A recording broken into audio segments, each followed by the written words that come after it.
जय श्री हरि विष्णु। दोस्तों, आपका मेरे चैनल में स्वागत है। आज हम आपके लिए शुक्रवार संतोषी माता व्रत कथा लेकर आए हैं। तो दोस्तों, कथा पूरी सुनिएगा, तभी पुण्य फलों की प्राप्ति होती है। अधूरी कथा नहीं छोड़ना चाहिए। और दोस्तों, कथा अच्छी लगे प्लीज़ लाइक, और नए हैं तो चैनल को सब्सक्राइब कर लें। एक गांव में एक बुढ़िया रहती थी जिसके 7 बेटे थे। 6 बेटे कमाने वाले थे और एक बेटा निकम्मा था। बुढ़िया माँ छाहो पुत्रों का जूठा 7वें पुत्र को देती। 7वां पुत्र एक दिन अपनी पत्नी से बोला, देखो मेरी माता का मुझ पर कितना प्रेम है। वह बोली, क्यों नहीं, सबका जूठा बचा हुआ तुमको खिलाती हैं। वह बोला, जब तक आंखों से न देखे मान नहीं सकता। पत्नी ने हंसकर कहा, देख लोगे तब तो मानोगे। कुछ दिन बाद एक बड़ा त्योहार आया। घर में 7 प्रकार के भोजन और चूरमा के लड्डू बने। वह पत्नी की बात को जांचने के लिए सिर दर्द का बहाना बनाकर पतला कपड़ा सिर पर ओढ़कर रसोई में जाकर सो गया और कपड़े में से सब दिखता रहा। 6 भाई भोजन करने आए। उसने देखा माँ ने उनके लिए सुंदर सुंदर आसन बिछाए, 7 प्रकार की रसोई परोसी और आग्रह करके उन्हें भोजन कराती रही। वह देखता रहा। 6 भाई भोजन कर उठे, तब माँ ने उनकी 5 थालियों में से लड्डुओं के टुकड़ों को उठाया और एक लड्डू बनाया। जूठन साफ कर माँ ने उसे पुकारा, उठ बेटा उठ, तेरे भाइयों ने भोजन कर लिया, तू भी उठकर भोजन कर ले। उसने कहा, माँ मुझे भोजन नहीं करना, मैं परदेश जा रहा हूँ। माता ने कहा, कल जाना हो तो आज ही जा। वह बोला, हाँ हाँ जा रहा हूँ। यह कहकर वह घर से निकल गया। चलते समय उसे पत्नी की याद आई। वह गौशाला में कंडे थाप रही थी। वहां जाकर वह बोला, मेरे पास तो कुछ नहीं है, यह अंगूठी है, सो ले लो और अपनी कोई निशानी मुझे दे दो। वह बोली, मेरे पास क्या है, यह गोबर भरा हाथ है। यह कहकर पत्नी ने उसकी पीठ पर गोबर के हाथ की थाप मार दी। वह चल दिया। चलते चलते दूर देश में पहुंचा। वहां एक साहूकार की दुकान थी। वहां जाकर बोला, सेठ जी मुझे नौकरी पर रख लो। साहूकार को नौकर की सख्त जरूरत थी। साहूकार ने कहा, काम देखकर तनख्वाह मिलेगी। उसने कहा, सेठ जी जैसा आप ठीक समझे। उसे साहूकार के यहाँ नौकरी मिल गई। वह वहाँ दिन रात काम करने लगा। कुछ दिन में दुकान का लेन देन, हिसाब किताब, ग्राहकों को माल बेचना, सारा काम करने लगा। साहूकार के 7-8 नौकर थे, वे सब चक्कर खाने लगे, लेकिन उसने अपनी लगन, परिश्रम और ईमानदारी से सभी को पीछे छोड़ दिया। उसे अपने किए का फल मिला। सेठ ने भी उसका काम देखा और 3 महीने में ही उसे मुनाफे में साझेदार बना लिया। परिश्रम करते करते 12 वर्ष में ही वह नगर का नामी सेठ बन गया और सेठ अपना सारा कारोबार उस पर छोड़कर बाहर चला गया। इधर उसकी पत्नी पर क्या बीती वह सुने। सास ससुर उसे दुख देने लगे। गृहस्थी का काम करवाकर उसे लकड़ी लेने जंगल में भेजते। इस बीच घर की रोटियों के आटे से जो भूसी निकलती उसकी रोटी बनाकर रख दी जाती और फूटे नारियल की नरेली में पानी दिया जाता। इस तरह दिन बीतते रहे। एक दिन वह जब जंगल में लकड़ी लेने जा रही थी, तब उसे रास्ते में बहुत सी स्त्रियां संतोषी माता का व्रत करती दिखाई दी। वह यहाँ खड़ी होकर पूछने लगी, बहनों, यह तुम किस देवता का व्रत करती हो? किसके करने से क्या फल मिलता है? इस व्रत के करने की क्या विधि है? यदि तुम अपने इस व्रत का विधान मुझे समझाकर कहोगी तो मैं तुम्हारा बड़ा एहसान मानूंगी। उनमें से एक स्त्री बोली, सुनो, यह संतोषी माता का व्रत है। इसके करने से निर्धनता, दरिद्रता का नाश होता है, लक्ष्मी आती है, मन की चिंताएं दूर होती है, मन को प्रसन्नता और शांति मिलती है, निपुति को पुत्र मिलता है, प्रीतम बाहर गया हो तो वह शीघ्र लौट आता है, कुमारी को कन्या को मनपसंद वर मिलता है, चलता मुकदमा खत्म हो जाता है, ग्रह क्लेश की निवृत्ति हो, सुख शांति होती है, घर में धन जमा हो, धन जायदाद का लाभ होता है तथा और जो भी मन में कुछ कामना हो सब संतोषी माता की कृपा से पूरी हो जाती, इसमें संदेह नहीं है। वह पूछने लगी, यह व्रत कैसे किया जाता है, यह भी बताओ तो बड़ी कृपा होगी। वह स्त्री कहने लगी, बिना परेशानी, श्रद्धा और प्रेम से जितना भी बन सके प्रसाद लेना। 5.25 पैसे से 5.25 आने तक, इससे भी ज़्यादा शक्ति और भक्ति के अनुसार गुड़ और चना लें। हर शुक्रवार को निराहार रहकर कथा कहना सुनना। इसके ओम बीज कम नहीं टूटे।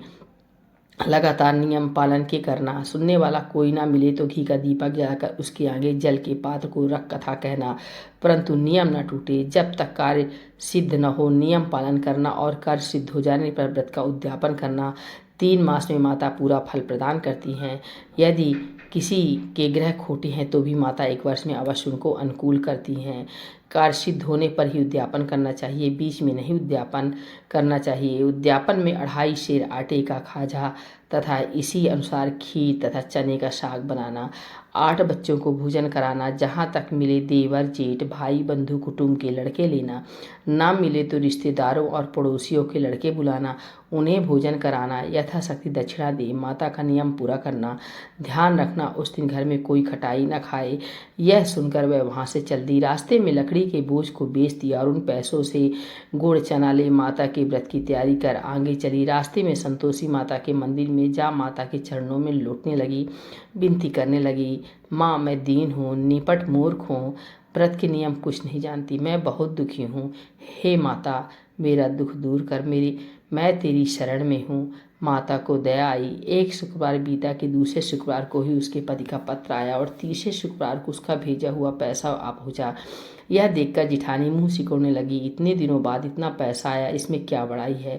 लड़के ताने देने लगे, काकी के पास अब पत्र आने लगे, रुपया आने लगा, अब तो काकी की खातिर बढ़ेगी, अब तो काकी बुलाने से भी नहीं बोलेगी। बेचारी सरलता से कहती, भैया पत्र आए रुपया आए तो हम सबके लिए अच्छा है। ऐसा कहकर आंखों में आंसू भरकर संतोषी माता के मंदिर में जा मातेश्वरी के चरणों में गिरकर रोने लगी। माँ मैंने तुमसे पैसा नहीं मांगा, मुझे पैसे से क्या काम है, मुझे तो अपने सुहाग से काम है, मैं तो अपने स्वामी के दर्शन और सेवा मांगती हूँ। तब माता ने प्रसन्न होकर कहा, जा बेटी तेरा स्वामी जल्दी ही आएगा। यह सुन खुशी से बावली हो वह घर आकर काम करने लगी। संतोषी माँ विचार करने लगी, इस भोली पुत्री से मैंने कह तो दिया कि तेरा पति शीघ्र आएगा, पर आएगा कहाँ से, वह तो इसे सपने में भी याद नहीं करता, उसे इसकी याद दिलाने तो मुझे ही जाना पड़ेगा। संतोषी माता ने उस बुढ़िया के बेटे को सपने में समझाया, पुत्र तेरी घरवाली कष्ट उठा रही है। यह बोला, हाँ माता यह तो मुझे भी मालूम है, परंतु क्या करूं, कहाँ वहाँ कैसे जाऊं, परदेश की बात है, लेन देन का सारा हिसाब किताब है, कोई जाने का रास्ता नजर नहीं आता, आप ही कोई राह दिखाएं कि वहाँ कैसे जाऊं। माँ कहने लगी, सवेरे नहा धोकर संतोषी माता का नाम ले, घी का दीपक जला, दंडवत कर और दुकान पर जा बैठना। देखते देखते तेरा लेन देन छुप जाएगा, जमा माल बिक जाएगा, सांझ होते होते धन का ढेर लग जाएगा। वह अगले दिन सुबह बहुत जल्दी उठा। उसने अपने मित्र बंधुओं परिचितों से सपने में माता द्वारा कही गई बात सुनाई। वे सब उसकी बात सुनकर उसकी खिल्ली उड़ाने लगे। वे कहने लगे, कहीं कभी सपने की बात भी सच्ची होती है। एक बूढ़ा व्यक्ति बहुत समझदार था, वह बोला, देखो भाई मेरी बात मानो, इस तरह साच या झूठ कहने के बदले देवता ने जैसा कहा वैसा ही करना, तेरा क्या जाता है। बूढ़े की बात मानकर नहा धोकर उसने संतोषी माता को प्रणाम किया, फिर घी का दीपक जलाकर दुकान पर जा बैठा। शाम तक धन का ढेर लग गया। वह हैरान हुआ, मन में संतोषी माता का नाम ले प्रसन्न हो घर जाने के वास्ते कपड़ा गहना व सामान खरीदने लगा। सब काम से निपट अपने घर को रवाना हुआ। उधर उसको पत्नी जंगल में लकड़ी लेने गई। लौटते वक्त थक जाने के कारण संतोषी माता के मंदिर पर विश्राम करने बैठ गई। यह तो उसका रोज रुकने का स्थान था। धूल उड़ती देख उसने माता से पूछा, हे माता यह धूल कैसे उड़ रही है। माँ ने कहा, हे पुत्री तेरे पति आ रहा है, अब तू ऐसा कर, लकड़ियों के 3 बोझ बना, एक नदी के किनारे रख, दूसरा मेरे मंदिर पर और तीसरा अपने सिर पर रखकर तेरे पति को लकड़ी का गट्ठा देखकर मोह पैदा होगा, यह वहाँ रुकेगा, नाश्ता पानी बना खाकर माँ से मिलने जाएगा। तू लकड़ी का बोझ उठाकर जाना और बीच चौक में गड्ढा डालकर 3 आवाज़ें जोर से लगाना, ओ लो सासू जी लकड़ियों का गट्ठा लो, भूसी की रोटी दो, नारियल के खोपरे में पानी दो, आज कौन मेहमान आया है। संतोषी माँ की बात सुनकर वह बहुत अच्छा माँ कहकर प्रसन्न मन से लकड़ियों के 3 बोझ बना लाई। एक नदी के तट पर, दूसरा माता के मंदिर पर रखा। इतने में ही मुसाफिर वहाँ आ पहुँचा। सूखी लकड़ी देख उसको इच्छा हुई कि अब यहीं विश्राम कर ले और भोजन बनाकर खा पीकर गाँव चले। इस प्रकार भोजन कर विश्राम कर वह अपने गांव में आ गया। उसी समय बहू सिर पर लकड़ी का गट्ठा लिए आई। उसने गट्ठा को आंगन में डाल जोर से 3 आवाज़ें दी, लो सासू जी लकड़ी का गट्ठा लो, भूसी की रोटी दो, नारियल के खोपर में पानी दो, आज कौन मेहमान आया है। यह सुनकर सास ने अपने दिए हुए कष्टों को भुलाने के लिए कहा, बहू तू ऐसा क्यों कहती है, तेरा मालिक ही तो आया है, बैठ मीठा भात खाकर कपड़े गहने पहन। पत्नी की आवाज़ सुनकर उसका स्वामी बाहर आया और उसके हाथ में पहनी अंगूठी देख व्याकुल हो गया। उसने माँ से पूछा, माँ कौन है। माँ बोली, बेटा तेरी पत्नी है, आज 12 वर्ष हो गए हैं जब से तू गया, तब से सारे गांव में जानवर की तरह भटकती फिरती है, कामकाज कुछ नहीं करती, 4 समय आकर खा जाती है।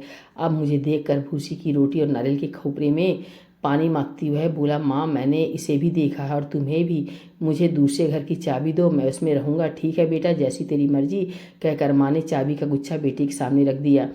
उसने दूसरे घर को खोलकर सारा सामान जमाया। एक ही दिन में वहाँ राजा के महल जैसा ठाट बाट बन गया। अब क्या था, वह सुख भोगने लगी। अगला शुक्रवार उसने पति से कहा, मुझे संतोषी माता को उद्यापन करना है। पति बोला, बहुत अच्छा है, खुशी से कर लो। वह उद्यापन की तैयारी करने लगी। जेठ के लड़कों को भोजन के लिए कहने गई। उन्होंने मंजूर किया, परंतु पीछे से जेठानी ने अपने बच्चों को सिखला दिया, देखो रे, भोजन के समय सब लोग खटाई मांगना, जिससे उसका उद्यापन पूरा ना हो। लड़के भोजन करने आए, खीर पेट भर कर खाई, परंतु बात याद आती कहने लगे, हमें कुछ खटाई खाने को दो, खीर खाना हमें भात नहीं है, देख रुचि होती है। लड़के उठ खड़े हुए, बोले, पैसा लाओ। भोली बहू कुछ जानती ना थी, उसने उन्हें पैसे दे दिए। लड़कों ने बाजार जाकर उन पैसों से इमली खरीदी और खाई। यह देखकर बहू पर माता जी ने कोप किया। राजा के दूत उसके पति को पकड़ कर ले गए। अब सब मालूम हो जाएगा जब जेल की रोटी खाएगा। बहू से वचन सहन नहीं हुए। वह संतोषी माता के मंदिर में गई और कहने लगी, माता तुमने क्या किया? हंस आकर क्यों रुलाने लगी? माता बोली, पुत्र तूने मेरा व्रत भंग किया है, इतनी जल्दी सब बातें भुला दी। वह बोली, माता भूली तो नहीं हूँ, ना कुछ अपराध किया है, मुझको तो लड़कों ने भूल डाल दिया, मुझे क्षमा करो माँ। माँ बोली, ऐसी भूल भी कहीं होती है? वह बोली, अब कोई भूल नहीं होगी, अब बताओ मेरे पति कैसे आएंगे? माँ बोली, पुत्री जा, तेरा पति तुझे रास्ते में ही आता मिलेगा। वह मंदिर से निकलकर बाहर आई तो रास्ते में उसे अपना पति आता हुआ मिला। उसने पूछा, कहाँ गए थे? वह बोला, इतना धन जो कमाया है उसका कर राजा ने मांगा तो वह भरने गया था। वह प्रसन्न होकर बोली, भला हुआ, आप घर चलो। फिर अगला शुक्रवार आया। वह बोली, मुझे माता को उद्यापन करना है। पत्नी कहा, ठीक है, करो। वह फिर जेठ के लड़कों से भोजन को कहने गई।